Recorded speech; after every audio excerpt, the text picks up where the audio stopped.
Estruturas conceituais, modelos e teorias. Ou seja, como estruturar os principais componentes e as suas relações na pesquisa. Então, em primeiro lugar, para que precisamos de um modelo conceitual e do que se trata? Uma primeira resposta poderia ser para identificar as variáveis dependentes e independentes da sua pesquisa. Afinal, essas variáveis estão relacionadas às coisas que você quer observar, às coisas que você quer variar, às coisas que você quer entender e, ao final, poderá desenvolver ideias sobre essas e tantas coisas quanto estiver disposto ou disposta. Perguntando de outro jeito: como você acha que são as relações entre essas variáveis e os componentes da sua pesquisa? Isso ajuda você a focar, a estruturar os principais efeitos esperados e como esses componentes se interrelacionam e interagem, e como os usuários provavelmente interagem com tais elementos. Então, afinal, o que são variáveis dependentes e independentes? E aqui você encontra uma questão clássica, como discutido já em aulas anteriores. Nós podemos começar com uma simples descrição e definição, que diz que as variáveis dependentes recebem esse nome porque, em um experimento, os seus valores são estudados sob a suposição ou hipótese de que eles dependem de alguma lei, de alguma regra ou função matemática sobre os valores de outras variáveis. Então, eles são dependentes.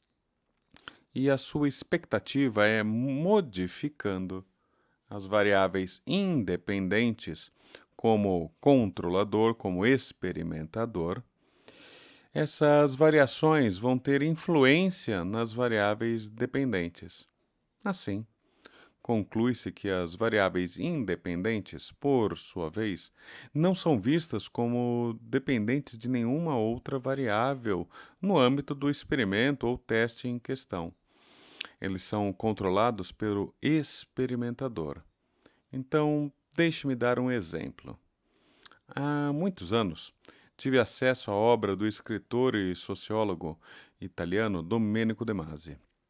Ele foi autor de um best-seller no final do século XX chamado O Ócio Criativo. Na obra, De Masi propõe o conceito de ócio criativo, que pode ser entendido como um fenômeno da passagem de uma sociedade industrial para uma pós-industrial, caracterizada pela maior valorização das atividades criativas, que exigem um maior esforço intelectual do que manual, além de serem pouco repetitivas. E essa reflexão me influenciou, a tal ponto que questionei: será que esse tal ócio poderia ser medido?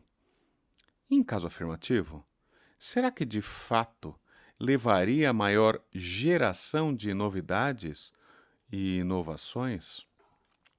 Como eu atuava no universo das organizações industriais, queria estudar esse contexto e entender essa relação desse tal ócio, fossem indivíduos ou grupos de pessoas, com a capacidade de inovação das empresas e organizações em que eu atuava.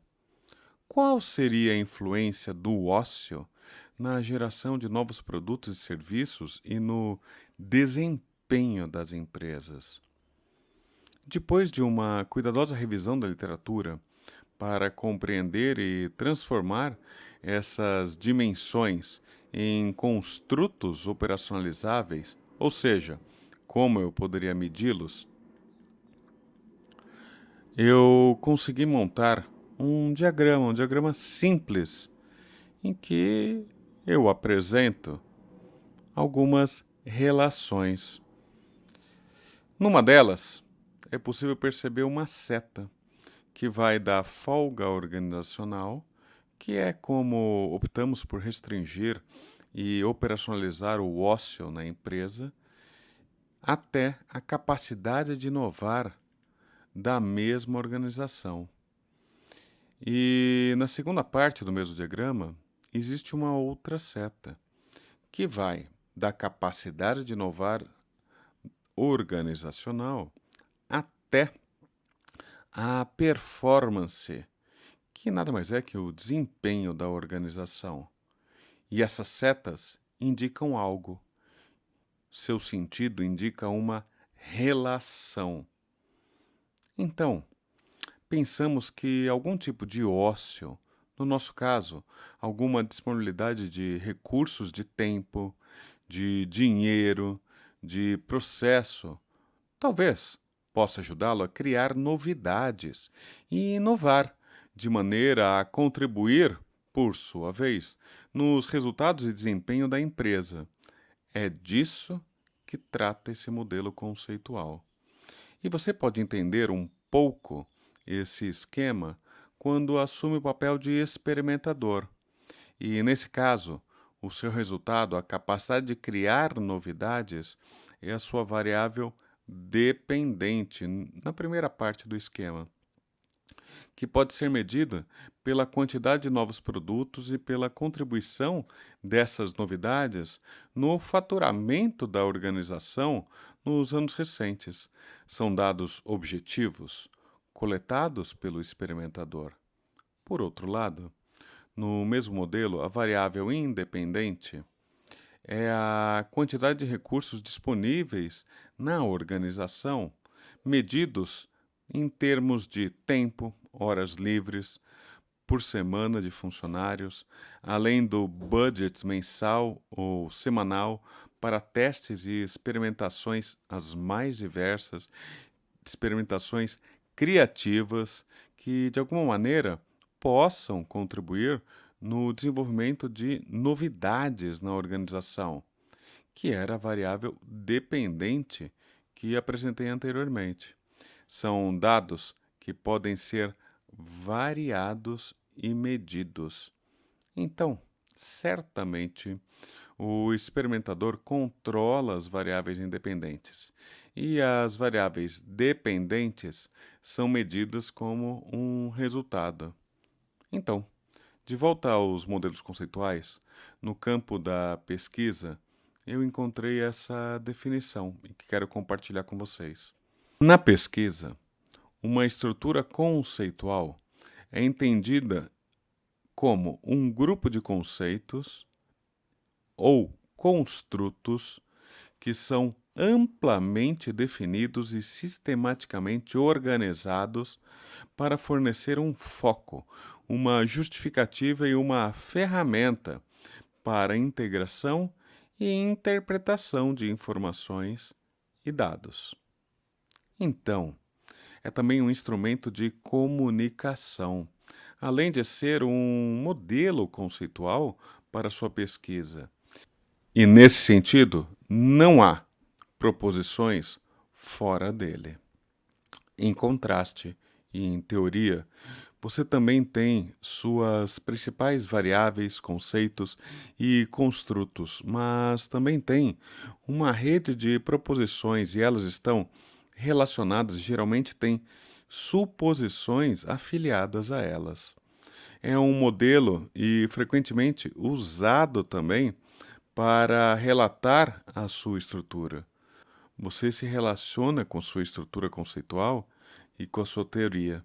Assim, as principais diferenças estão na especificação de relações, expectativas, proposições e suposições. Portanto, ao trabalhar sobre e com modelos conceituais, você sempre deve pensar em como coletar seus dados e como realmente operacionalizar os conceitos que está usando em seu modelo, que são seus construtos.